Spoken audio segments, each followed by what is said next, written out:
Today, I want to share the powerful and heartbreaking story of Viktoriia Roshchyna, known to her loved ones as Vika, a Ukrainian journalist whose fearless pursuit of truth during Russia's full-scale invasion made her a hero, but cost her everything at the hands of the Russian aggressor. From her childhood growing up with her sister and parents in Kryvyi Rih, to her relentless reporting in occupied territories, her award-winning work in 2022, and her tragic final journey into Zaporizhia, where she was captured, tortured, and ultimately killed, Vika's life was a mission to expose Russia's war crimes. Viktoriia was born on October 6, 1996, and grew up in Kryvyi Rih, an industrial city in southeastern Ukraine in the Dnipropetrovsk Oblast. This is also the home of President Volodymyr Zelensky. Her father was a veteran of the Soviet-Afghan War, and she was just 17 when Russia annexed Crimea in 2014. Kryvyi Rih is only about 120 miles or 200 kilometers from the Crimean border, and in 2022, Russia's advances into Zaporizhia and Kherson brought the war far closer to her hometown, just 50 kilometers or about 30 miles. As a child and teenager, Vika showed an early obsession with storytelling. Her father told Forbidden Stories, an international network of journalists whose mission is to continue the investigations of other reporters who have been silenced, that as a teenager, Vika would, quote, run around with a camera and report the news. By 16, she was already working for Hromadske, a Kyiv newspaper. Journalism was her only obsession, her father recalled. This obsession and mission defined her life. Viktoriia's early career was largely covering legal battles for the Kyiv-based outlet. Colleagues described her as stubborn, in the best way, uncompromising in the pursuit of truth. She moved to freelance work, contributing to outlets like Ukrainian Pravda and Radio Free Europe, building on her reputation for fearless reporting. She had no life beyond her job, no friends, no partner, said Ukrainska Pravda's editor-in-chief, calling her, quote, one of the bravest journalists I've met. Viktoriia's work focused on Donbass, where Russia's 2014 invasion and occupation was underway. Reporting from occupied territories would define her career and her legacy. Her use of multiple phones and self-deleting files showed early caution, protecting sources in the dangerous region.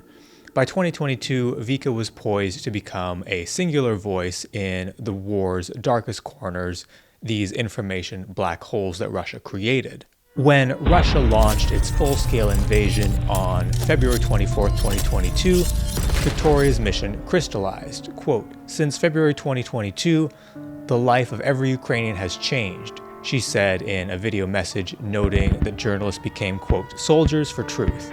She threw herself into reporting from occupied territories, a task so dangerous that she was soon the only Ukrainian journalist willing to take the risk and cross into those occupied regions.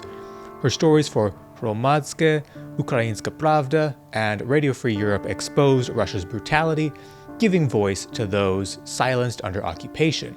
On March 5th, she and her driver were targeted by artillery fire in Zaporizhia, and days later, FSB agents arrested her en route from Enerhodar to Mariupol.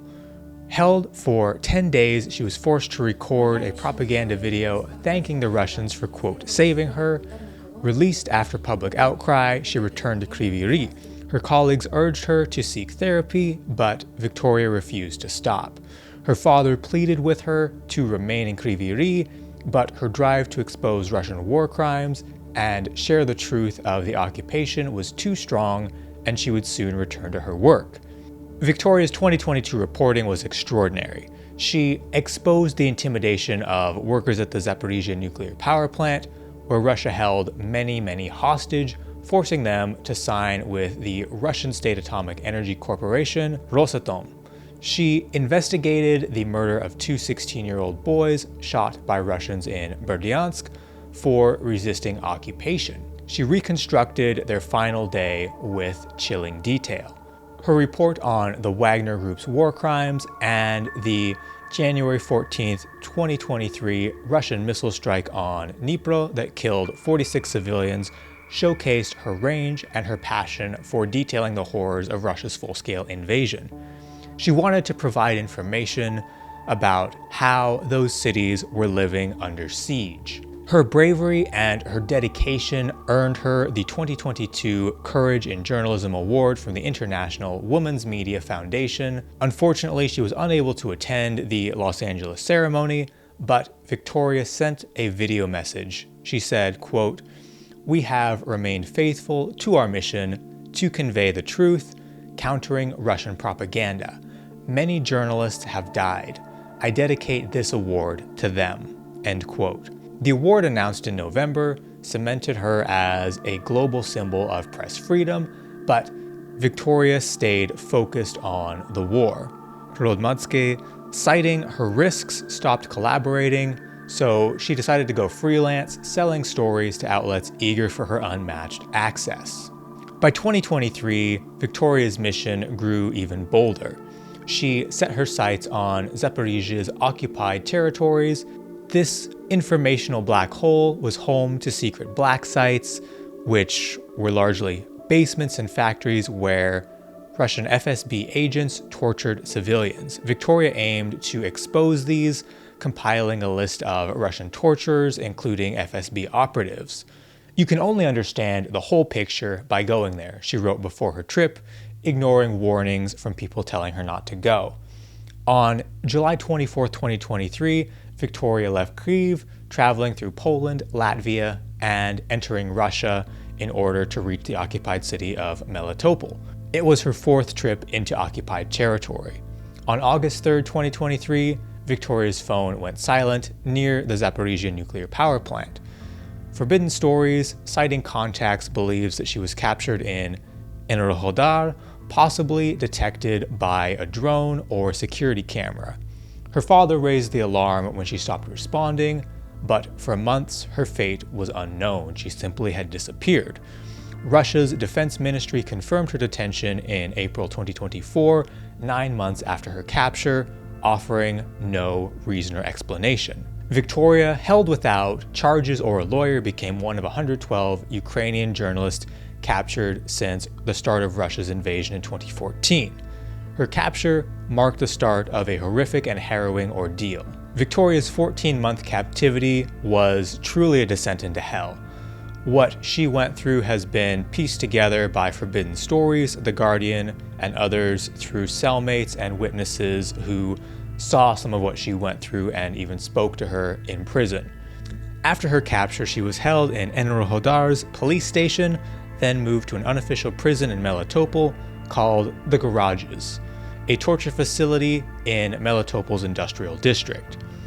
There, she endured electric shocks, knife wounds, and beatings, leaving scars on her arms and legs. The testimony of one of her cellmates is as follows. During interrogations, they used electric shocks. She got stabbed a few times. I saw the wounds on her. Her arm for sure, her leg as well, fresh knife scars, forearm, soft tissue between the wrist and the elbow. A scar of roughly 3 centimeters pierced through.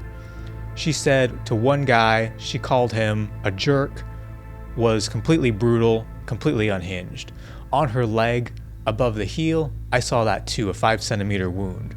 She told me, "I told them not to touch my leg. I begged them not to touch that wound." End quote. In December 2023, she was transferred to SIZO2 in Taganrog, Russia, a notorious Russian Guantanamo known for starving and abusing Ukrainian prisoners. At least 15 Ukrainian prisoners have died in Taganrog, based on information from released Ukrainian prisoners. The Russians used methods like waterboarding, beatings, electric shock, and other forms of torture on the prisoners. Food is also severely rationed, with 4.5 spoonfuls per plate, according to one prisoner who was eventually released. For Viktoriia, the effect on her physical and mental health was absolutely catastrophic. Upon arrival, she was pumped full of unknown drugs. Not long after arriving, she stopped eating.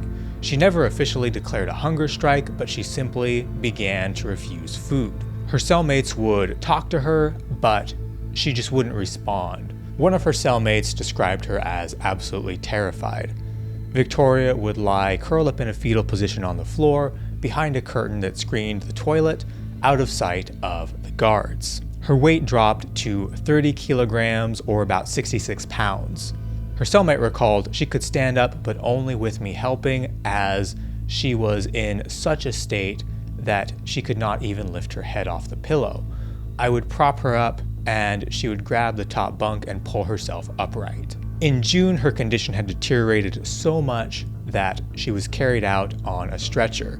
She spent several weeks at a hospital in Taganrog, where, according to witnesses, she was watched over by 6 masked guards armed with machine guns. The level of security and the efforts made to keep her alive suggest that Moscow saw her as a valuable negotiating pawn.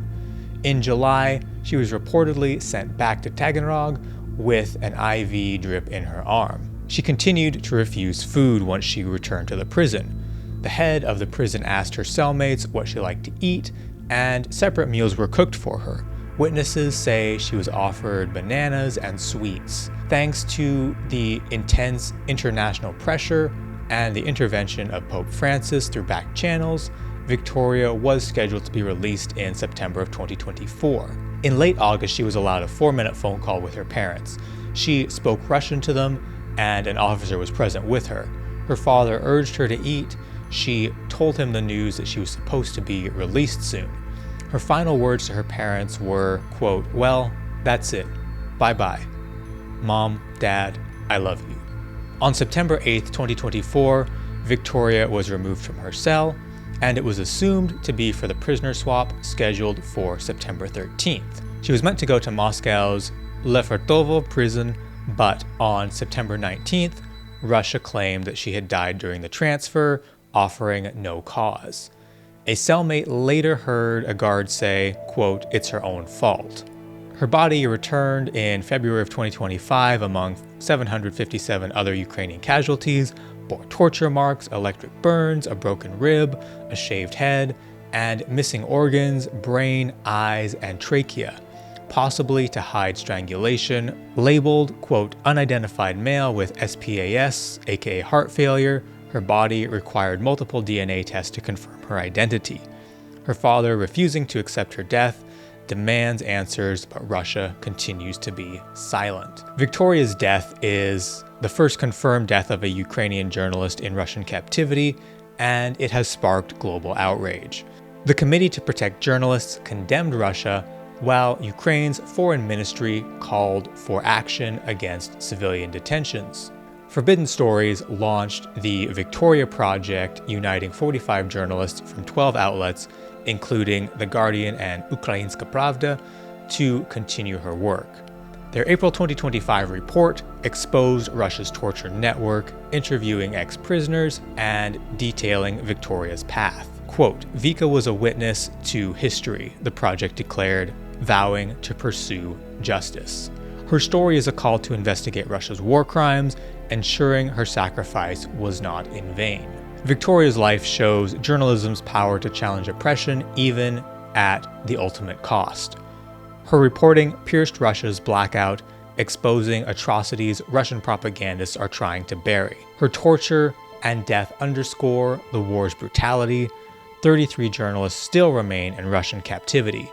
We must amplify their voices, fact-check Russia's claims, and demand accountability for their abuse of prisoners and the thousands of other war crimes that they have committed. Viktoriia's mission lives on through the Viktoriia Project. Russia's war in Ukraine is not only a horrific war of missiles and bombs, but also of information suppression and a violent attempt to shape the narrative through lies, repression, torture, and even murder. And that is Viktoriia's story, a journalist who gave everything to tell the truth in the face of Russia's horrific war and insane propaganda machine. To dive deeper into Viktoriia's story and see her work continue through other journalists, please check out Forbidden Stories Viktoriia Project, check out The Guardian, and check out Ukrainska Pravda, all linked below.